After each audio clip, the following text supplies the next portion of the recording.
खुलुमबाय दिनै 13 डिसेम्बर 2023 बुधबार राजस्थान रायजोनि जयपुराव सासे 15 बोसोर बैसोनि फरायसाया फरायसालिनि सानै फोरोंगिरिजों रायज्लायनाय रावखौ फाल्तु खालामनायनि आरो फरायसालिनिफ्राय एक्सपेल खालामगोन होननानै फाल्तु खालामबाय थानायनि जाहोनाव गथ'आ दौलें लानानै गावनि जिउखौ गावनो फोजोबदों। थैनाय फरायसा गथ'नि मुङा जाबाय सौटु कुमार। सौटु कुमारा थैनायनि सिगां सुइसाइड नटबो लिरना गालांदों। दा बे जाथायनि सायाव पुलिसआ गावसोरनि खामानिखौ मावगासिनो दङ। गुवाहाटी नोगोरमानि सिङाव थानाय कटाबारि ओनसोलाव पुलिसआ गोख्रों सिग्रोमनानै नंखाय सनाजों लोगोसे नंखाय रांबो हमदों आरो जाथायाव लोब्बा थानाय सानै दायनिगिरिखौबो पुलिसआ एरेस्ट खालामदों। हमजानायफोरनि मुङा जाबाय साफिकुल इस्लाम आरो साफउद्दिन।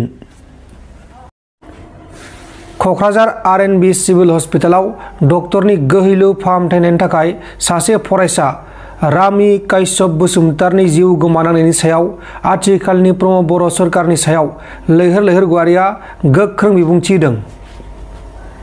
दिनै जोङो रायजो राजा नोंथांमोन जे थांनाय जानुवारि मासाव जेब्ला बुंदोंमोन जे सिभिल हस्पिटालखौ मेडिकेल कलेजजों ज' खालामनाय जासिगोन होननानै जोंनाव जेब्ला लेटारखौ जों फरायदों बे समाव जों बिराद बुंदोंमोन जे सिभिल हस्पिटालखौ सिभिल हस्पिटाल हिसाबै थाहो आरो मेडिकेल कलेजखौ मेडिकेल कलेज हिसाबै थाहो।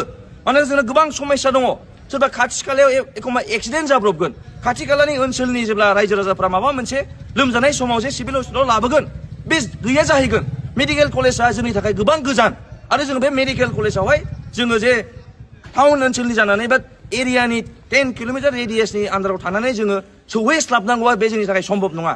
दिनै जोंनि रायजो राजाफोरा मिथिगौ मेडिकेल कलेजाव जेब्ला ट्रिटमेन्टनि थाखाय थाङो मा प्रब्लेमनि फेस जागासिनो दङ जोंनि रायजो राजाफोरा मिथिनो बाखि गैला। हाग्रामा महिलारि साराहाय बिडिसिनि रायजो राजानि थाखाय मेडिकेल कलेज लुनानै होदों। नाथाय जोंनि प्रमद बर' बिथाङा 3 बोसोर सरकार सालायनायनि उनावबो बिथाङा मेडिकेल कलेजखौ थिग मथन सालायनो हायाखै। गासिबो मेटेरियेल्स गैजोबा। जिमानखिनि जोंनि सिभिल हस्पिटालाव सफिस्टिकेटेड मेटेरियेल्स आरो सफिस्टिकेटेड फेसिलिटिसनि प्रयोजन दङ। बिथां प्रमद बर' आरो अरुप कुमार दे बिथाङा जाहाथे बे फेसिलिटिखौ जोंनि सिभिल हस्पिटालाव होफिनो।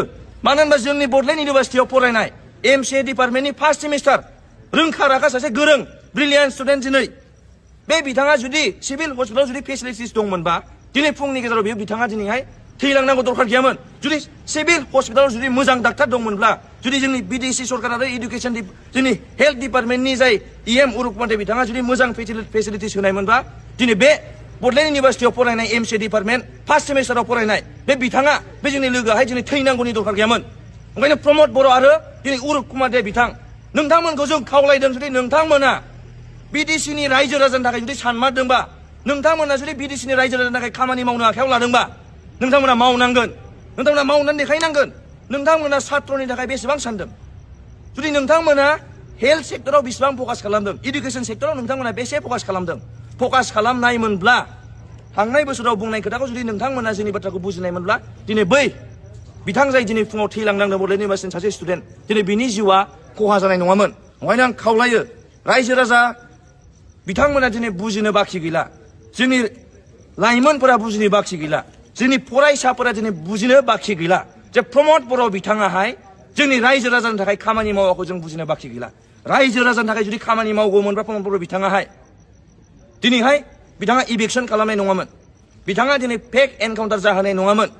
दा गतिके जों खावलायदों रायजो राजा गासैबो नोंथांमोनखौहाय जोङो जोंनि फैबाय थानाय दिनावहाय जाहाथे जोंना मोजां दिन फैथों, जाहाथे जोंना मोजां दिन फैथों, रायजो राजानि मेगना मोदै दागथों, जोंनि इभिकसननि जोङो शिकार दाजानांथों, जोङो दिनैहाय फेक एनकाउन्टारनि शिकार दाजानांथों।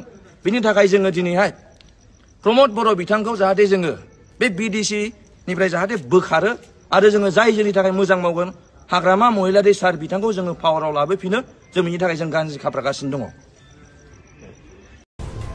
नोंथांमोन दिननि खौरांफोरा बेखिनिल'मोन। बेखिनिसिम नायनायनि थाखाय नोंथांमोननिसिम रोजा रोजा साबायखर। गोजोन्थों। एसेनोसै। जय बर' हारिनि।